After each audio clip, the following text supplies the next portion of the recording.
Jamal was very kind man, stable man, and a transparent man. Whatever he see in, you see, he say it in a camera. He used to say it in our house after we got married. After I supported him in this cause, I did. The Emirati did put me under surveillance. They spy on me. He managed to flee to America in 2017 and live in his apartment here in Tyson Corner. And he asked me to visit him. I managed to visit him in his birthday in March 2018.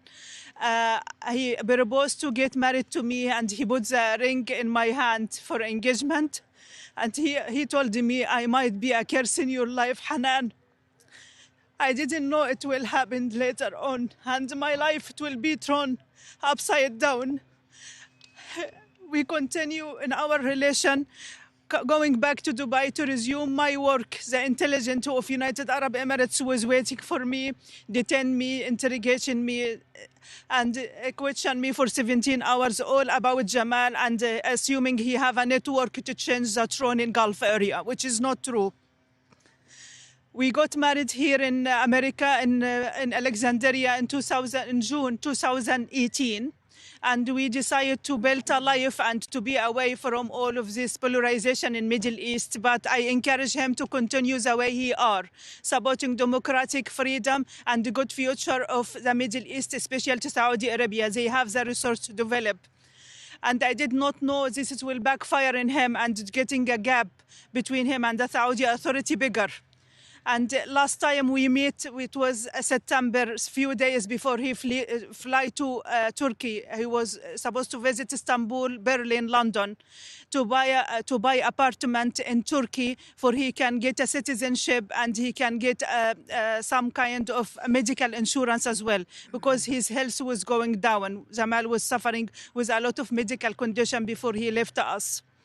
I did not know ever, and we never did assume they will take his life just because of his opinion. Jamal Khashoggi was very stable man, very kind man, and he met with different people, different background, and I promise you will walk away with a smile. This is the kind of Jamal Khashoggi. I heard this week something very disturbing me from President Trump about my husband. He's controversial and he's unliked. I would like to tell Mr. Trump, you're expressing someone else, not Jamal Khashoggi. Jamal Khashoggi was most stable man. He was a role model to represent us as an Arabic and Muslim, and he accepts everybody regarding your ideology background as well. They try to paint him like he's a friend of Osama bin Laden or his Muslim Brotherhood, and all of this excuse. This not excuse to take his life away. There is no justification to kidnap him, torture him, and to kill him and to cut him to pieces. This is a terrorist act. What they did, this 17 men in behalf of the order came from the Saudi authority. It's a terrorist act. And I try to take action, even I'm standing alone. I'm trying to take action in different countries, which is I land, because I have a privilege as a cabin crew. I land in these countries when I was under surveillance.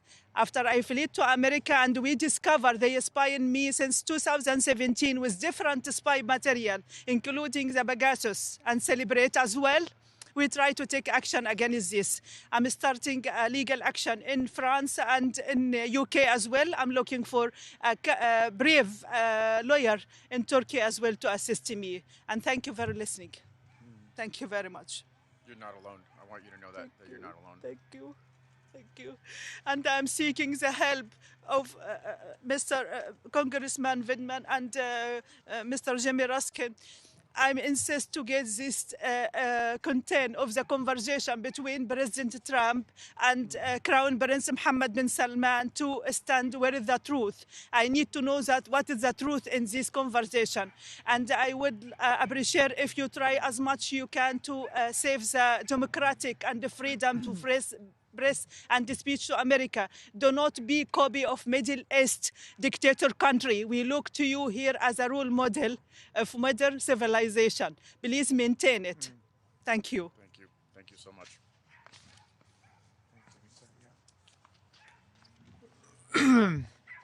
I want to thank Congressman Vindman for his leadership in making sure that Jamal Khashoggi is not forgotten and that we will stand always with Mrs. Khashoggi in the search for truth and justice about what happened. And Mrs. Khashoggi, I want to thank you for your zealous conviction to make sure that the truth comes to light. This has been a week of absolute disgrace and shame in the nation's capital as Donald Trump honored and embraced his business partner, the homicidal crown prince of Saudi Arabia, Mohammed bin Salman. And we have seen, even in this degraded administration, a week of absolute moral and ethical collapse when an American reporter posed the question about what would be done with respect to the vicious assassination of Jamal Khashoggi. Donald Trump reprimanded her for her insubordination as if she were a member of the U.S. Armed Forces, and then proceeded to say, as Mrs.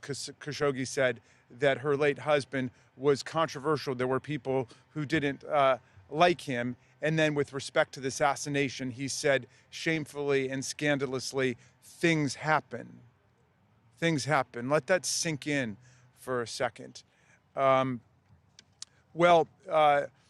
Everyone knows the truth. Following up on Mrs. Khashoggi's point, it can't be said enough. Jamal Khashoggi was an American journalist, and he wrote for the Washington Post. He was a critic of the brutal human rights violations and repression taking place in Saudi Arabia. And when he was traveling in Istanbul, Turkey, he was abducted by 17 members of Mohammed bin Salman's security team. He was strangled, and then he was drawn and quartered, dismembered, assassinated by Saudi Arabia. And this is what our president describes in the compressed formulation of things happen.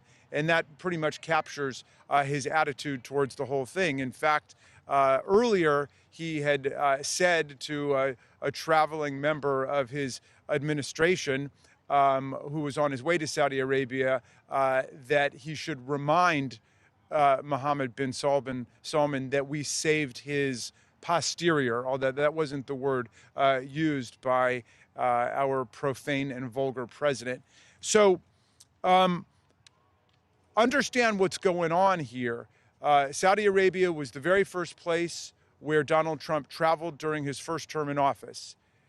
It was the first, I believe, or perhaps second place he traveled in his second term in office. His family is deeply ensconced as a business partner with Mohammed bin Salman. And you remember Mohammed bin Salman's sovereign fund board recommended against going into business with Jared Kushner, the presidential son-in-law, because he had no experience and wasn't qualified. They unanimously recommended against it. They were overruled by Mohammed bin Salman after the first term, precisely because he knew that Donald Trump had saved his posterior when it came to the assassination of Mr. Khashoggi. And Jared Kushner waltzed off with more than $2 billion in money from the royal family, plundered from the people of Saudi Arabia. We need to just remember this, that Saudi Arabia is an authoritarian tyranny. There is no freedom of speech there for political opponents of the regime. There's no freedom of press there. There is no freedom of political competition there. There is no due process there. And there are people in jail for years and decades because of a tweet they sent. Think about that for a second. They sent a tweet that offended the royal crown prince, and they have been taken away from their families and thrown into prison in Saudi Arabia for decades. And let's just say that Mohammed bin Salman is having a lot more effect on our government and our society than our government and society are having on him.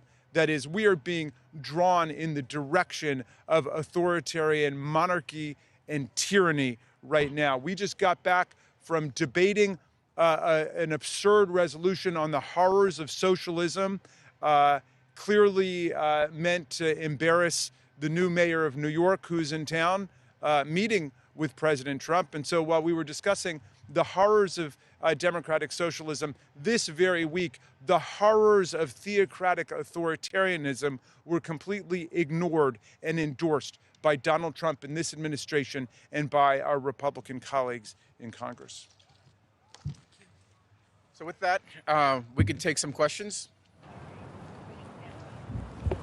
I know this week several members of the Democratic Party did meet with the Crown Prince. What is your reaction to that, especially when Leader Jeffries said that, Leader Jeffries met with him. What's your reaction to that? Look, I think that we as the preeminent power on the planet, as a leader really up till recent times of the democratic free world, we have to deal with nations, sometimes unsavory nations. We may take meetings with the leader of North Korea and China and Russia and Saudi Arabia for that matter. But that doesn't mean we don't recognize them for who they are, that we whitewash their record, that we try to wipe away history, and in this case, a brutal murder, which is what the president did.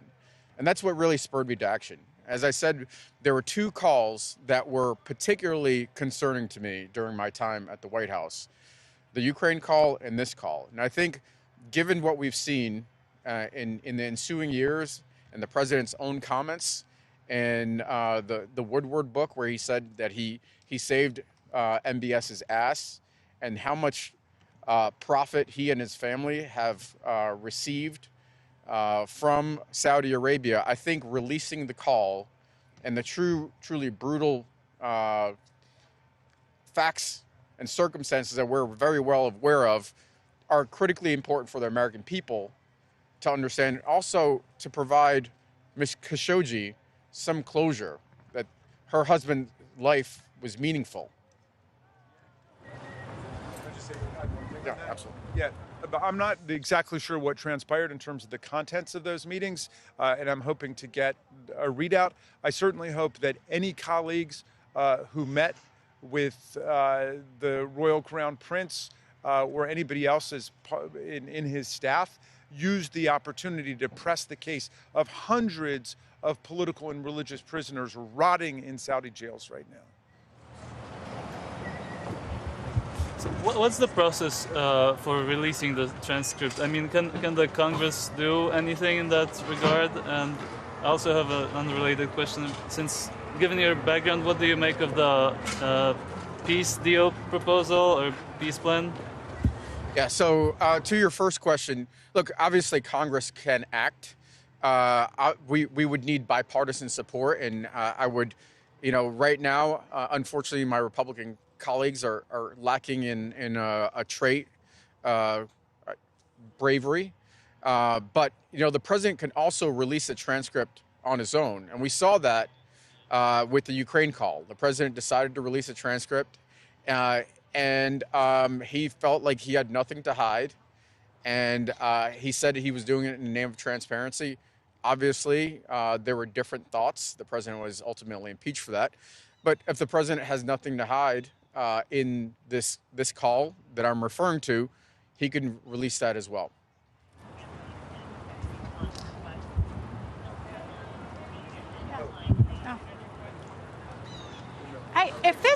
I want to ask, if this transcript is not released, are there other types of interviews, pieces of information, other ways that you could kind of glean more about the relationship between the president and MBS?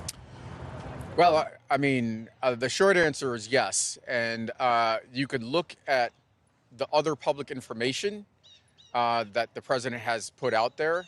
This comment that he made in the Woodward book, that he saved MBS's ass. You could look at all of the different transactions that the president has been involved in and his family. But you could also, I think you would need to go back to an earlier point, and the conversation might be that point, where you can see where there was an offer of something, and then in exchange, the president got something in return. And so I think you could look at the entire course of conduct, and frankly, in my opinion, that call was shocking. And I'm sorry, to your second question about the peace deal in Ukraine, to me, this looks like terms that were dictated from Vladimir Putin to Donald Trump to direct the capitulation of the Ukrainians, and it's shameful and unacceptable. Is this laying the groundwork for a potential future impeachment effort or investigation if the Democrats were to take control of the House? Look, I'm a prosecutor, so I deal in facts and evidence. And so I think that any conversation regarding impeachment is probably premature. But there are serious concerns about the president's conduct, everything from his threats against Democratic lawmakers yesterday to a whole series of conduct, including conduct from a call during his first term. And so I think it's premature to talk about any formal procedures, but there are plenty of questions that need to be answered. And I see my colleague. You have nothing. Okay. Okay. What he said. Okay. That's my comments. Yeah. All right. I just want to say the condoning by President Trump of the assassination of Mr. Khashoggi preceded by one day President Trump essentially endorsing threats against the lives of our colleagues who simply insisted that disobedience of unlawful orders is required for people in the military or by anybody in the government. So we cannot allow a situation to develop where the President of the United States is condoning and signaling the acceptability of assassination of foreign leaders or leaders in America. I know you can't say exactly what is on the call due to classification, but can you be at least general about why the call was concerning to you? Just give us anything more specific than just saying that it's shocking. Well, look, I think I've been specific in describing the facts and circumstances, using the terminology of quid pro quo, the ensuing benefits that the president reaped. That's as specific as I am prepared to be. I think we need to demand that the president be transparent, that he release the call transcript, that he